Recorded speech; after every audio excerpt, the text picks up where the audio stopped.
John Bolton, former U.S. ambassador to the United Nations and former U.S. National Security Advisor.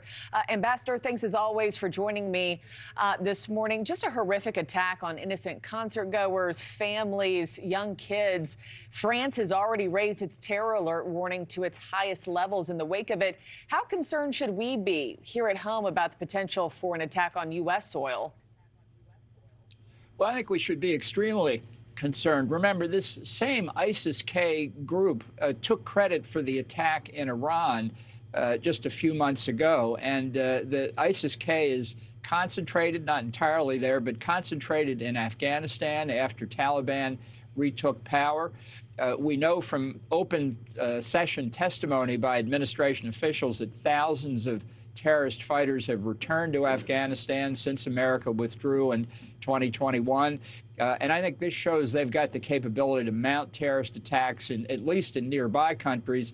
Frankly, it's only a matter of time before they begin to look at us. And the United States also warned Russia of a heightened terror attack risk just weeks ago in accordance with the government's duty to warn policy. Ambassador, how exactly does that policy work, particularly when it comes to countries that certainly aren't our allies? Yeah, well, I think this is an important question for Americans to understand, because the way the administration portrays it, this is like a 90-year-old policy that we've been warning people around the world. I've actually looked at the language that purports to authorize or require this providing information about potential terrorist attacks, including to adversaries. I think the language is ambiguous at best, but coming to the heart of it, what's the policy? I think any policy that includes a duty to warn adversaries of terrorist attacks is wrong. I wouldn't rule it out in certain circumstances. For example, here, if we really felt to a high degree of confidence that ISIS-K was going to attack a purely civilian target, I'd consider telling even an adversary. But it's just wrong-headed to say we've got some mindless duty to warn people who are just as happy killing Americans as getting out of bed in the morning. And so for that reason, I think people should not assume that we automatically tell every adversary everything that's going to happen. And if that is the administration's policy, it's just flatly wrong. Yeah, very important to point out there. Also, despite ISIS-K taking responsibility for the bloodshed, Vladimir Putin never mentioned the terrorist group once in his first remarks after the attack. Instead, he repeatedly implied that Ukraine was behind it. Is there any reason to believe that anyone other than ISIS would be behind this attack, sir?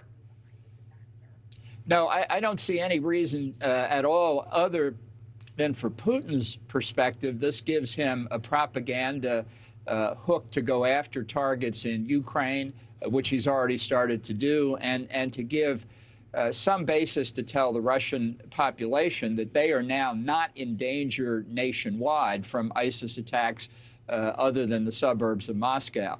Now, this is a standard operating procedure in the Kremlin. I think that's what's at stake here. We'll see if anybody else in Russia stands up and says, you know, it's not Ukraine. I kind of doubt it, though. Also, and lastly, what do you make of the timing of this attack coming just days after Putin won another 6-year term in an election where he essentially ran unopposed? Yeah, I'm not sure I put too much stake in saying ISIS-K decided to move after that. This was clearly a well-planned operation, very extensive, caused over 130 deaths and many more wounded. So I think this was in the works for some time, and I think most likely the terrorists seized the best opportunity they thought they had. Yeah, well, again, just awful and agonizing images coming out of Russia from this weekend. Ambassador Bolton, thanks for hopping on with me.